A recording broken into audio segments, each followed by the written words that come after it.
Hello everyone, welcome to the machine learning course with TensorFlow.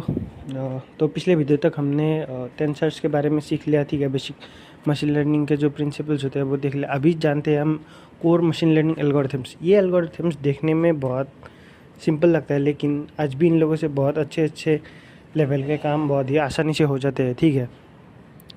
और ये सीखना इसलिए ज़रूरी है क्योंकि फ्यूचर में जब हम न्यूरल नेटवर्क्स, CNN, ट्रांसफार्मर और अदर डीप लर्निंग टर्म सीखेंगे तो उनके लिए इन लोगों का जो कोर मशीन लर्निंग एल्गोरिथम है उनका समझ होना हमारे लिए थोड़ा ज़रूरी है, ठीक है ना।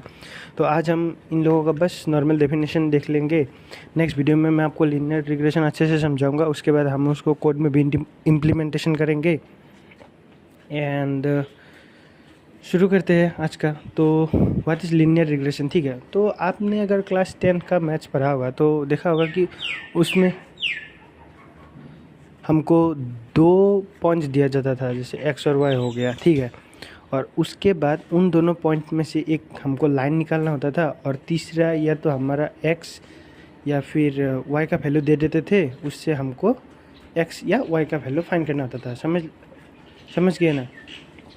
तो वही होता है लीनियर रिग्रेशन, जिसमें हम एक लाइन ड्रॉ करने का कोशिश करते हैं हमारे डाटा पॉइंट से, ताकि हम नेक्स्ट जो एक्स या वाई है उसको प्रेडिक्ट कर सकें। उसी तरह होता है क्लासिफिकेशन।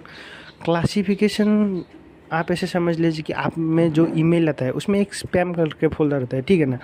तो जीमेल मशीन लर्निंग एल्गोरिथम लगाता है क्लासिफिकेशन का, और वो देखता है कि ऐसा कौन सा कैरेक्टरिस्टिक्स है जिस पे बेसिस करके एक चीज़ को आप स्पैम या फिर नॉट स्पैम डिसाइड कर सकते हैं, ठीक है। तो ये हो गया स्पैम और नॉट स्पैम का क्लासिफिकेशन मशीन लर्निंग मॉडल का एग्जांपल, ठीक है। उसी तरह से आ गया अभी क्लस्टरिंग क्या है। जैसे मान लीजिए आपके पास बहुत सारा डाटा पॉइंट है, ठीक है। अभी उन डाटा पॉइंट में कुछ रिलेशन भी नहीं है कि ये एक दूसरे से कुछ भी रिलेट नहीं करता, ठीक है। तो उन लोगों के साथ हम कैसे डील करेंगे। तो उधर का मतलब है ग्रुपिंग। हम सेम पॉइंट्स या फिर सेम जो आइडेंटिटी है उन लोगों को एक ग्रुप में रख देते हैं, ठीक है ना। तो वही होता है क्लस्टरिंग, ठीक है। तो ये थे कुछ बेसिक्स मशीन लर्निंग एल्गोरिथम्स। ये बहुत ही पावरफुल है और फ्यूचर में आपको इसका ज़रूरत भी पड़ेगा। नेक्स्ट वीडियो में मैं आपको लीनियर रिग्रेशन समझाता हूँ, ठीक है। तब तक के लिए सीखते रहिए और कोड करते रहिए। Bye bye.